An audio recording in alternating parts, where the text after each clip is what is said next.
Salam değerli izleyicilerimiz. Bugün size Sabo firmasının 1120F olan filtrinin sökülməsini göstereceğim. Ve burada bəzi nüansları sizə deyəcəm.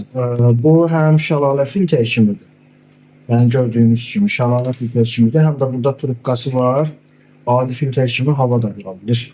Filtr söküləndə əsas yuyulan hissə bunun içərisində olur. Yəni çox insan bilmir. Burada bunun qaymaqları var. Bundan hal-hazırda yumuşam sadəcə olaraq sizə izah edirəm.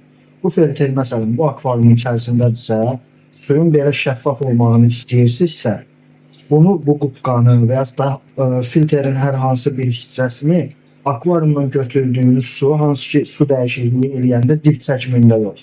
Su dəyişikliyi eləyəndə, su dəyişikliyində 10 gündən bir eləyirsiniz.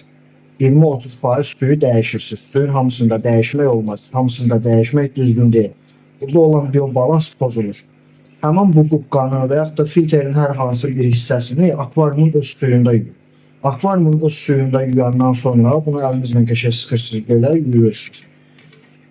Və filtri məsələn bir neçə müddət işlətmisiniz, zəif vurursa, bu motorun bu hissəsində bir filtrdə bu var. Yəni görəcəksiniz. Baxın bu yağ tutur. Yani suyun içerisinde olan yağ görəcəksiniz sapsarı saralır. Bunu yumaq lazımdır. Bunun içərisini həmən yenə də akvariumun öz suyunda yuyub təmizləyəndə filtr əvvəl kimi güclü işləyir. Yəni gördüyünüz kimi sizinlə söhbət eləyə bunu söktüm.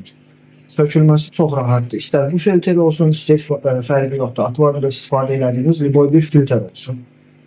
Təzədən bunu yığanda da eyni qaydada necə sökmüşdüksə elə də yığırıq yerinə. Və bu çox akvarium filtrlərdə yoxdur, bəzi filtrlərdə var.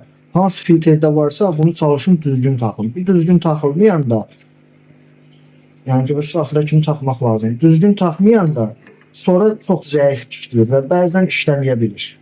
Qubqanı da qoyduq, təzədən təşkil keçirtdik, oturdu yerinə. Ondan əlavə, baxın, bəzən baxıram, çox belə deyim də akvariumda olanlar filtrin bu hissəsinin baş tərəfini sudan çölə çıxardır. Bu hissəsini sudan çölə çıxartmayın heç vaxt.